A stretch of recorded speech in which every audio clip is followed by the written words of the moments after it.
Hey everyone, it's Kathy Koliakova with peppermarketing.com, and today I'm going to give you some tips on how to take some of your larger pieces of content, like maybe blogs or podcast show notes or podcast recordings or even pages on your website, and create unique to you content for your online marketing. This is really important content for you to add. Everything that you put out online on your social media channels should not be all curated content, meaning posting, reposting what other people have posted, sharing articles to maybe like entrepreneur.com or Success Magazine, things like that. That is good to put out there for sure. I'm not saying it's not, but if that's all you have, no one's ever really going to get to know you.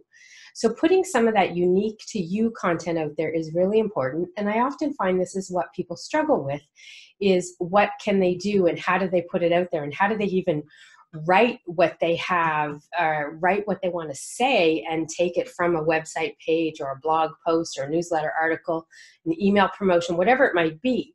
There's always an easy way to do it. So I had shared some steps to creating your own marketing content. So there were very simple steps to help you sit down, take the time, and put some of your own content together.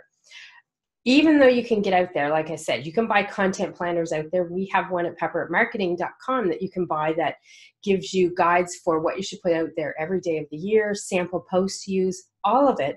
But I also share in it some lessons on creating the 16 different types of content that I typically have my clients and students create to put out online.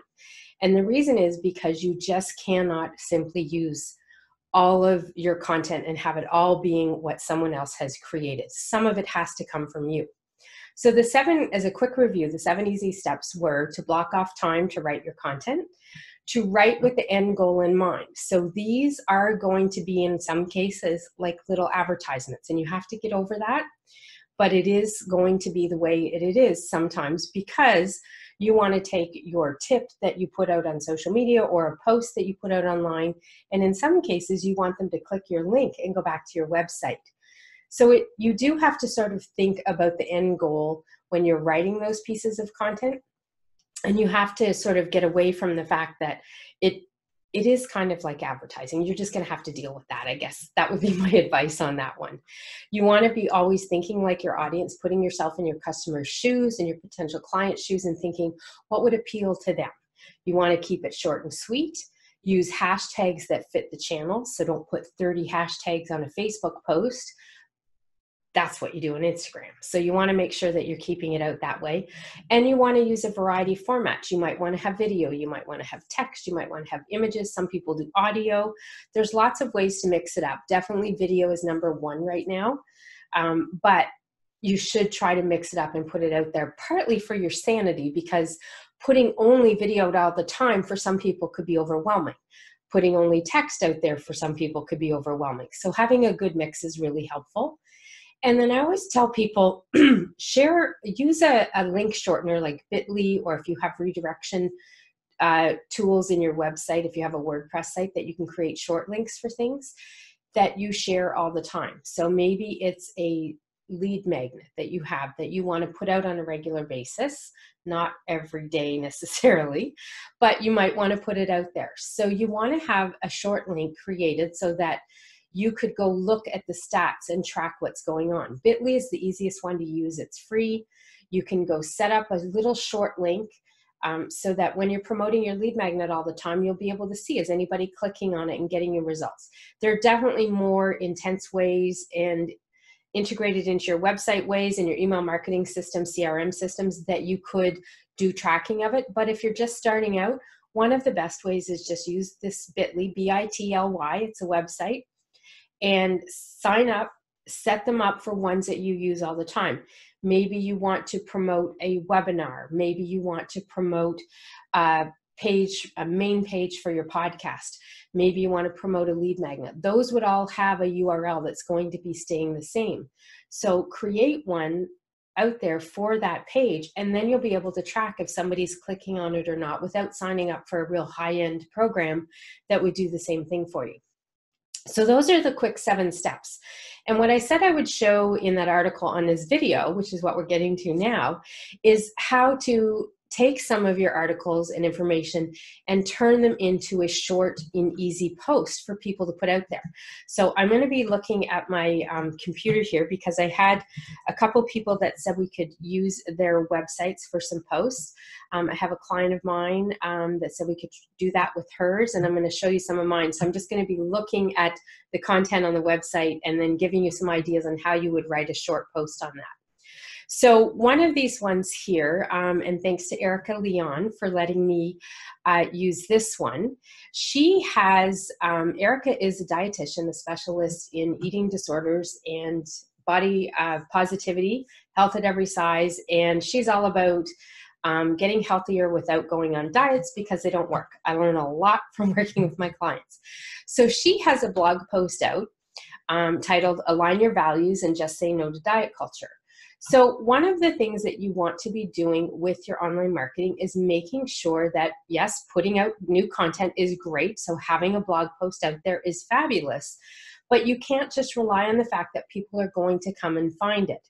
You also want to put some posts on social media, some shares on your Instagram, Facebook, Twitter, LinkedIn, whatever you might use, and tell people about the article with a link to it so that they can click and go read the whole thing. So you will often want to pull out something that would be a 1 or 2 line sentence, not long, that you're going to be able to put those words out there, have them go along with the link to the article, and then people will click on that. And that will help bring you some new traffic to the website going to that blog post. And if you follow any of my trainings, you will have definitely added in some calls to action in the blog post, at least one. So you always want to have those in them. And so the whole point is you take somebody from social media with the post, they click onto your link onto your blog on your website, and you've got a call to action there where they can do more and possibly take action, get on your email list. Maybe they're going to click on something else on your website, go a little bit further. So that's really crucial for you to understand how that works. And if you're not quite sure on that, I'm actually hosting a free webinar on January 15th on Wednesday at 1 p.m. Eastern. Feel free to join me. I'm going to get into a little more detail on that, on this training that I'm doing, and it will help you really understand how all of these different parts of social media work together with your website, and then the search engines too, because it's all important if you want to market your business online that you understand all of those concepts. So I'll have a link below this video here, but you can get to it from pepperitmarketing.com/masterclass. And that again is on January 15th at 1 p.m. Eastern. And it will really explain a lot more why some of the content that you should be putting out online has to be this kind of content. So Erica has this blog here, and I'm just taking a look at it here. She's talking about some information. She's got stuff there. I like to go, when I write my articles, I typically put some sort of moral of the story or recap type of sentence or two at the end of the articles. And oftentimes that works really well to become that 1 or 2 line sentence you want to use as a social media post. So when I look at the bottom of Erica's article here, I can see that she's got that. She's got that little recap in it because of course she's been working with me and she knows how to put these together. And by the way, if you want to find her, you can find her at ericaleon.com. But so she's got this recap paragraph.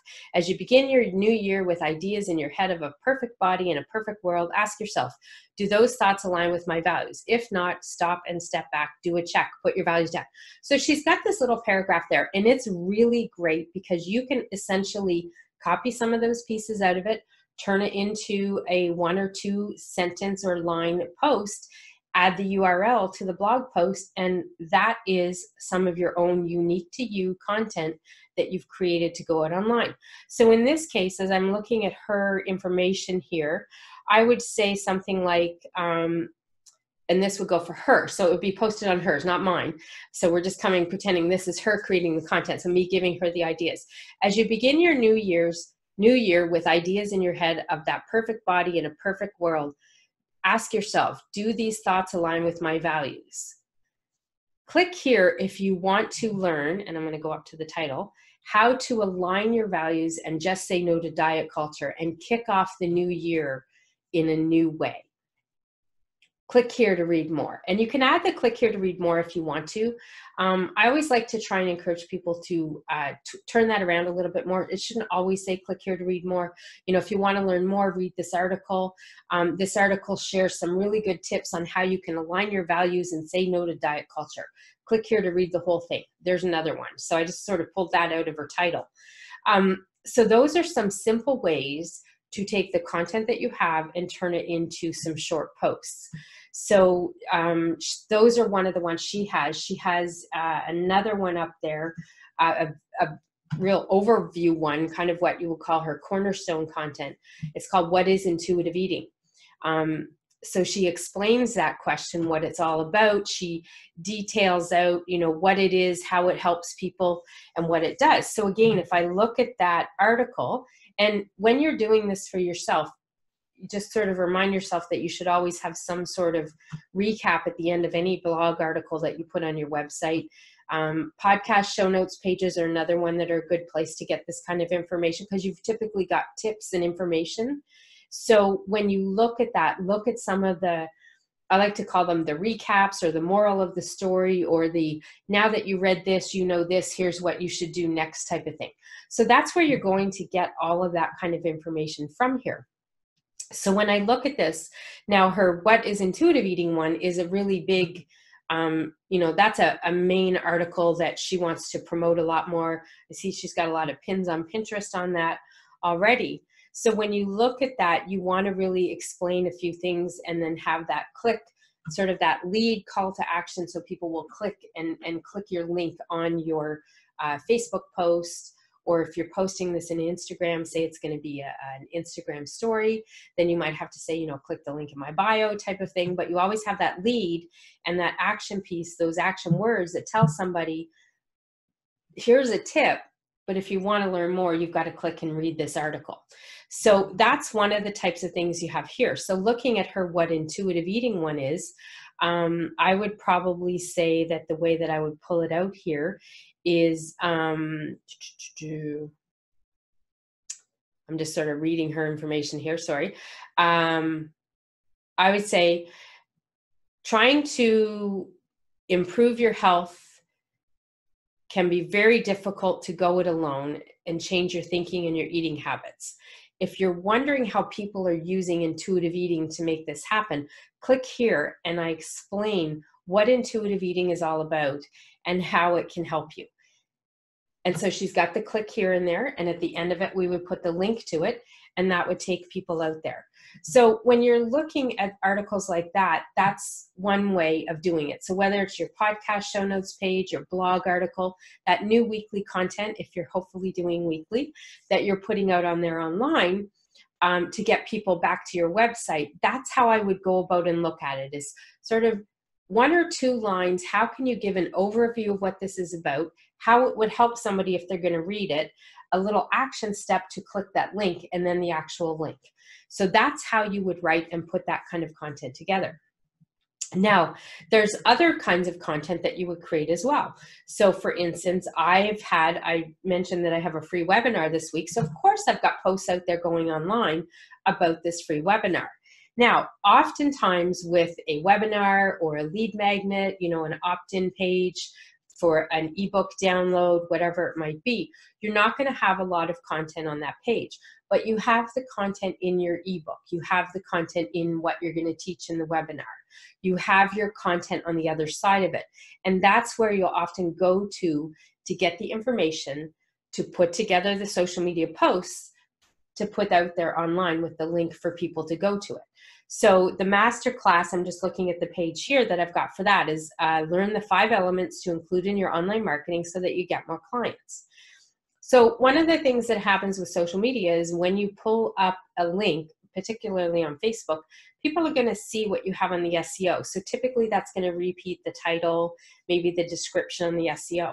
So you don't necessarily want your social media post, in particular on Facebook and LinkedIn, where it's going to pull that information up, to read the exact same. So that's where you would go into what you're going to teach in the webinar or what you give them in the ebook, and use that content to make the main content that you're going to put out there online to direct people back to that page, to get to your website to sign up. So in this case would be something like, on Wednesday, January 15th, I'm teaching 5 elements that will help you make a change in your online marketing so that you can achieve your goals you're setting for 2020 for your business. Register here and sign up. And there I've got a post for it. So I may not have taken it exactly from the landing page where I have that at, but I've taken it from what I'm going to do with that and put it there. The same would apply as if you wanted to send people to a sales page from online marketing posts. It's not typically something that I recommend is promoting your products and your services necessarily directly like that. I feel you're better off to promote the lead magnets, the freebies, and hopefully you have a funnel that leads them into the paid products. But it is something that you can definitely do as well. 5 years ago, we used to do it a lot more on social media, but it's just the world has become so noisy that it's not as easy to do that. So I do recommend that you put those into play, but maybe more so from the lead magnet and from your freebies, more so than directly putting it there. Now, if you have, ebooks that are lower priced ebooks, things like that, or smaller price programs, often you can do that type of thing. But if you want people to invest a larger amount of money from you, you're probably not going to get as far with that on social media as you would with your read a blog or read the podcast or listen to the podcast or sign up for this ebook or sign up for a free webinar. You're going to go a lot further with the sales type of content, which is what I call all of that, by directing people there from social media rather than to your $5,000 program or your $700 program, $300 program even. Depends on what it is. Now, having said that, I've gotten clients directly from tweets. I've helped people land clients directly from social media posts as well. So I'm not saying that it can't happen, but it's just your odds are better if you're directing people to go to your website to read free stuff, to consume free stuff, to download free stuff. And then you have a funnel that leads them there. That's a lot of stuff that we talk about in other things. So it's a little more beyond what I'm talking about here and how to create some of that content. But those are a couple tips on writing your own content for, say, a blog post, which could be similar to directing somebody to a podcast. I have one of my clients runs a podcast called Fearless Practitioners. Her name is Adrienne Paxoza. I love saying her name. And her website is fearlesspractitioners.com. So she has a podcast that she puts out weekly. I have a couple other clients that do podcasting as well. So one of the things that happens each week is, she does notify her email list that she's got them. The show notes go on the website for the podcast. So there are posts there, basically they're blog posts, but they're actually her podcast episode show notes and recap page. So on those, you can do the same thing. You can take a little recap of it. So I'm just looking at Adrienne's here, her one from last week, the #1 secret for showing up in 2020. Are you ready to show up? We're sharing a powerful message to help you move forward in your business type of thing. So looking at what she's got here, I love this at the end. Are you ready to say sayonara to your limiting beliefs and habits and run wild with your beautiful dreams in 2020? Listen to this episode of the Fearless Practitioners podcast, and I'll share with you the #1 secret for showing up in 2020 to achieve more success. And then I'll have a link to her podcast. I've literally just taken that right from the content she has on her page. So when we talk about creating your own content, that's one of the ways that you do it, is you just look at what you have. I know I've been doing this for 11 years, so I'm really easy, and it will probably come hard for some people, but the more you get used to doing it, the better off you are. One of the things that I teach in my blog training program and in my blogging mastermind is how to make sure that when you're creating that initial content, so when you're creating the blog article or your newsletter article or writing the podcast show notes, that you also create some of your social media content right at that moment. So then you can either, if you do it yourself, you would schedule it out, or you can give it to your virtual assistant. They can put it out there for you. But in the moment, as you're writing all this or putting it all together, or someone is at that same moment that you've created all this content, then you write some of these posts to go on your social media to help market that content online. So that's my little longer than I expected lesson on how you can take your main content off your website, turn it into online marketing content, and help get people back to your website and market and promote your business online so that you get more traffic, more leads, and more clients. Hopefully this has helped you out. I know this wasn't my original live video. I do apologize for that. We had major technical issues last week when I did that, and Facebook actually logged me out right during the live video, which, by the way, tip, if that happens, all the video shuts down. So I figured this was the easiest way. I could look at what I needed to look on here, give you the information. But if you definitely have any questions or you're struggling with some of that, come to the webinar on January 15th for sure. Post a comment below this video here and let me know what your struggle is, and maybe I can give you a quick tip. If you share a link to a post that you have or a lead magnet that you have that you're struggling to figure out how you would create your own content for that, share a sample of it for me. Give me a link to your URL. I'll go look at it and give you a sample piece of content back. So that might help get you inspired on how to write your own. Hopefully this has been a helpful video for you and you've gotten some ideas on how you can write your own online marketing content, because it is important to do that. That unique to you content is very important to be adding into what you put out there online. Any questions, definitely reach out with a comment below. You can find me on Instagram at pepperitmarketing and the same on facebook.com/pepperitmarketing, which is probably where you're seeing this video, if not elsewhere, because I will repurpose it. The whole point of creating content in your marketing, repurpose that content and use it in many places. This is Kathy Koliakovo, and I hope you have a fabulous day and an even better tomorrow.